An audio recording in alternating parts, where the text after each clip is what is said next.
عبده ورسوله الصادق الأمين. اللهم صل وسلم وبارك على سيدنا محمد وعلى آله وصحبه ومن تبعهم بإحسان إلى يوم الدين.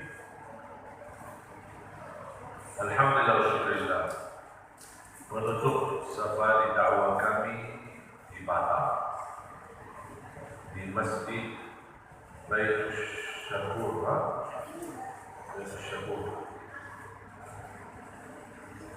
Makanya karena Baitul Syakur saya mengucapkan Alhamdulillah.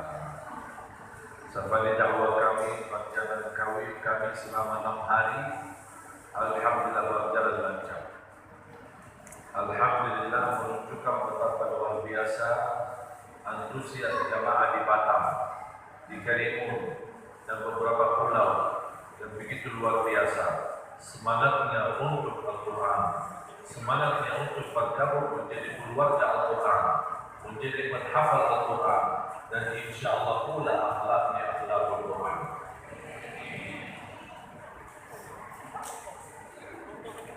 Ini titik yang terakhir, bukan berarti tidak mau kesini lagi. InsyaAllah selama tidak Allah Subhanahu wa Ta'ala. Karena ini Masjid Baitul Syakur, saya akan pilih tema syukur. Syukur dan sabar. Separuh iman syukur, separuh iman sabar. Dengan syukur dan sabar dapat iman yang sempurna. Kita hidup antara nikmat dan ujian. Nikmat yang wajib kita syukuri, ujian yang wajib kita hadapi dengan sabar.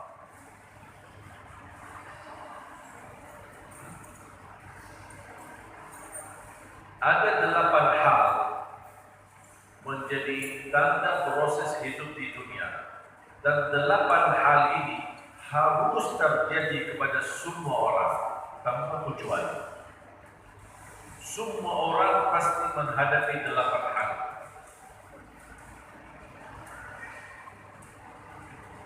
Thamaniyatun la budda an tajri 'ala al-mar'i wa la budda an tajri tilka thamaniyah. Sururun wa huzun wa ijtima'un wa furqatun wa yusrun wa usrun thumma suqmun wa afiyah. Sudah hafal belum?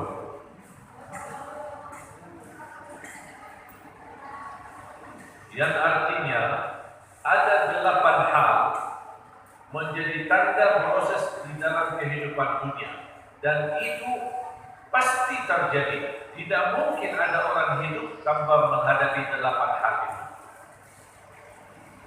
Yang pertama, senang. Pernah enggak Bapak Ibu selama ini merasa senang? Yang kedua, sedih. Pernah enggak Bapak Ibu menghadapi kesedihan? Berarti dua-duanya harus ada. Tidak akan mungkin selamanya senang, dan tidak akan mungkin selamanya sedih. Satu saat senang, satu saat pula sedih. Itu namanya dunia. Kalau di akhirat masuk surga selama-lamanya senang, masuk neraka selama-lamanya sedih. Tidak ada tukar. Jadi, kalau di surga ada sedih kan? Tidak ada. Jangankan tidak ada sedih, buang air pun tidak ada di dalam surga. Terjamin, bersih, bahagia, selamat, nikmat, senang, tidak ada kesusahan sama sekali. Kalau kita di dunia bisa satu saat senang, bisa satu saat sedih. Berarti berapa ini? 2. Yang ketiga, wajtima'un, perkumpulan, persatuan. Hari ini nikah, punya anak, sudah dibesarkan anaknya, dinikahkan, sudah pisah. Sebagaimana di dunia ini ada pertemuan, ada pula perpisahan. tidak akan bisa menemukan pertemuan yang abadi. Pasti ada perpisahan. Dan kita tahu ujung hidup di dunia bakal mati, berarti bakal pisah dari keluarga. Mohon maaf, jangan kita berpisah dengan kematian. Kita masih hidup menemukan perpisahan dengan anak kita sendiri. Sudah berkeluarga sendiri, kita berada di kampung, anak kita ada di daerah lain, itu namanya perpisahan. Berarti ada dua hal yang harus terjadi di dalam kehidupan dunia, pertemuan dan perpisahan. Dapat pertemuan, dapat pula perpisahan. Apakah semuanya mendapatkan dua hal ini? Ada teman yang dekat sama kita sudah berpisah sama kita. Anak kita yang selama bersama kita sudah juga berpisah sama kita. Banyak. Pertemuan tidak bisa lama-lamanya dan perpisahan pun tidak berlama-lama. Dan kalau sudah di surga akan dibuat pertemuan bersama keluarga, persatuan dengan lingkungan dan sahabat kita tidak akan terpisah lagi selama-lamanya. Sudah jadi berapa? Yang saya sampaikan berapa? 4 dan 3. 4. Yang pertama senang, yang kedua sedih, yang ketiga pertemuan, yang keempat perpisahan. Itu sistem dunia. Hidup di dunia harus seperti ini. Jangan merasa mau senang terus dan tidak akan mungkin sedih terus. Tidak akan bertemu terus, tapi juga pula tidak akan berpisah terus. Yang kelima,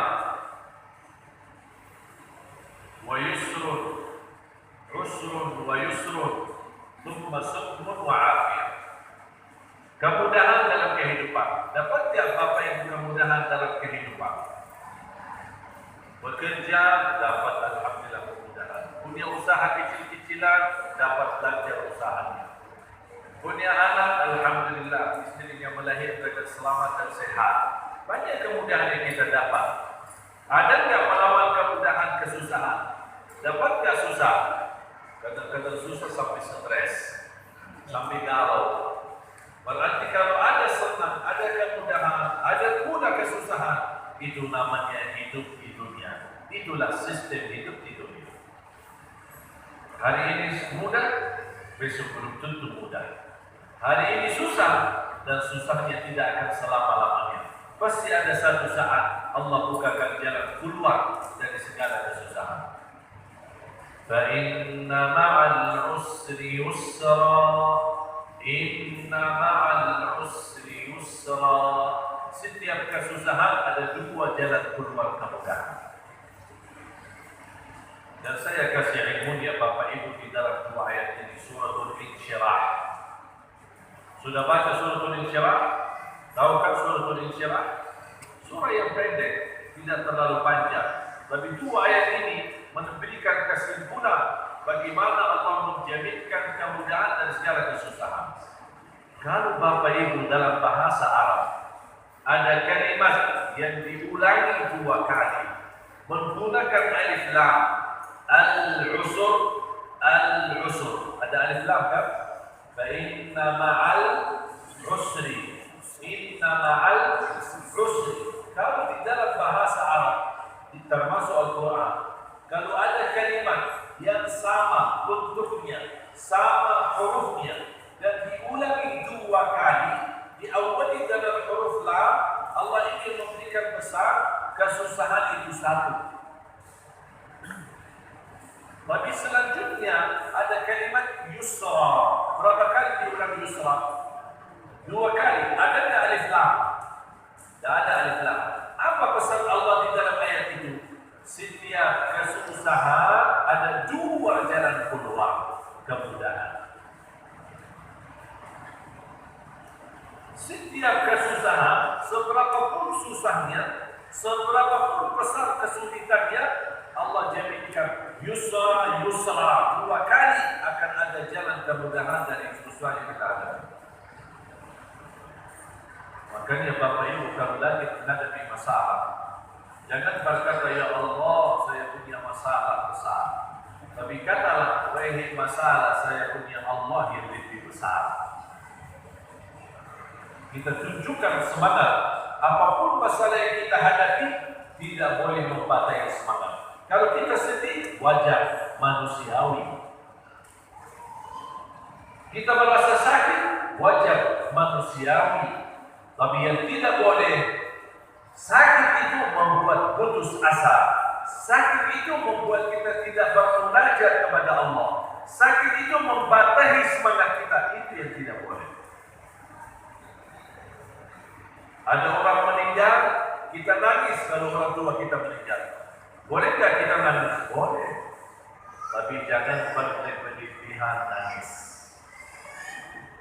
Meneteskan air mata boleh, tapi jangan protes seolah-olah manusia terima takdir. Kenapa?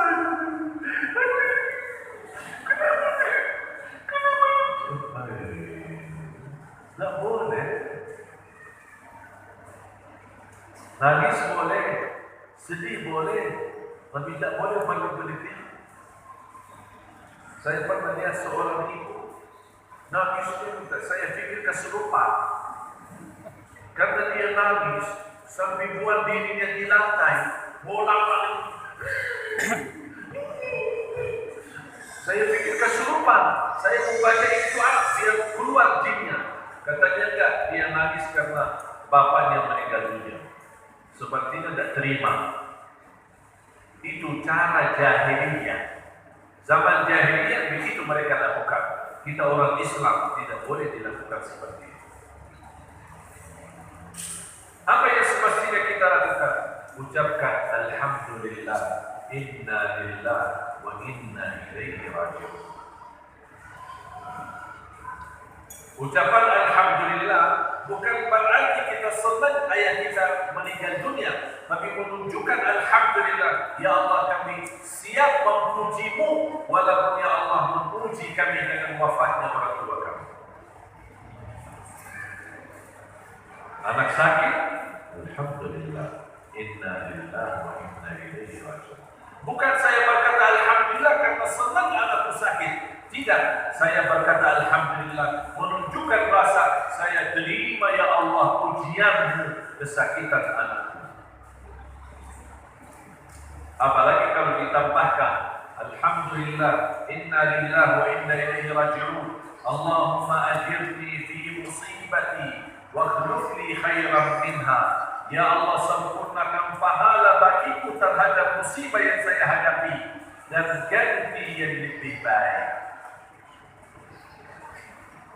Coba ikuti saya. Allahumma ajirni fi musibati wa akhlif li khairan minha. Yang artinya ketika ditimpa musibah, kita belajar ucapkan Alhamdulillah, Inna Lillahi wa Inna Ilaihi Raji'un. Allahumma ajirni fi musibati wa khulufni khairan minha. Ya Allah, sempurnakan pahala bagiku terhadap musibah yang saya hadapi dan ganti yang lebih baik. Yakini Bapak Ibu, walaupun namanya ujian datang dari Allah, ujian itu tidak semuanya buruk. Bahkan seandainya dipandangi ujian itu buruk bagi kita, di belakang keburukan banyak hikmah dan pelajaran yang Allah wujudkan.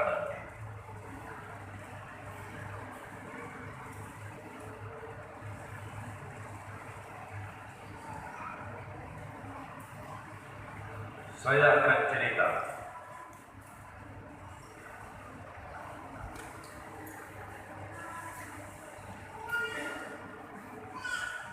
Saya simpan di bawah karena ada tulisan takut menjadi iklan.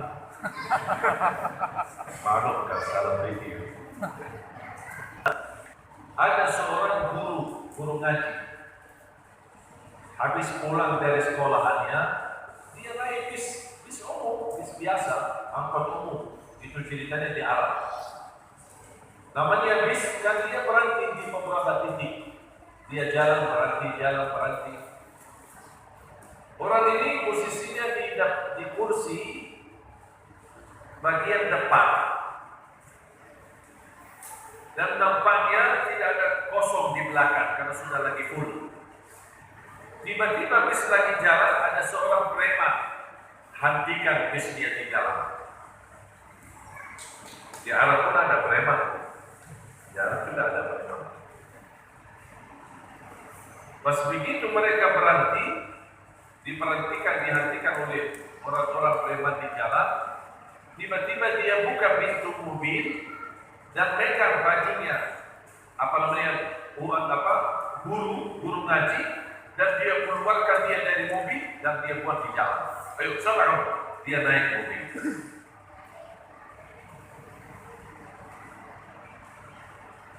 Kira-kira Bapak Ibu terima nggak kalau kejadian begini? Siap terima nggak? Siap. Hah?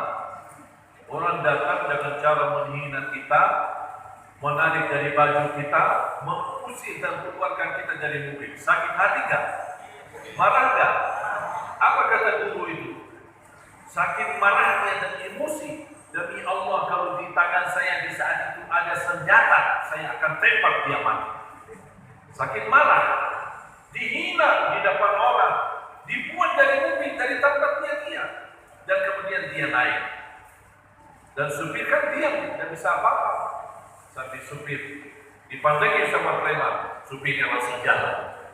Jalan-jalan juga supirnya nanti diusir. Ya.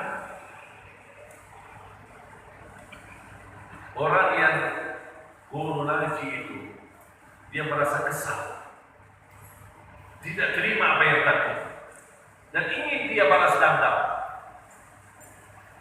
Tapi dia, mobilnya sudah jalan, bisnya sudah lewat, datang mobil lagi bis, dia naik.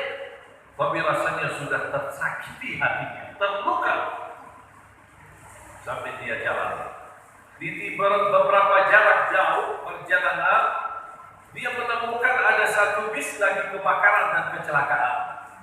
Begitu dia berhenti, ternyata bis yang tadi diselamatkan, dikeluarkan dari mobil, ternyata itulah yang terjadi kecelakaan dan kebakaran. Dan semuanya yang ada di dalamnya mati, termasuk preman itu. Baru dia nangis dan sujud syukur. Ternyata Allah kirimkan preman untuk selamatkan dia dari kebakaran. Tapi sebelum dia tahu kejadian ini, dia terima takdir belum? Belum siap terima takdir. Tapi ternyata itu takdir dari Allah.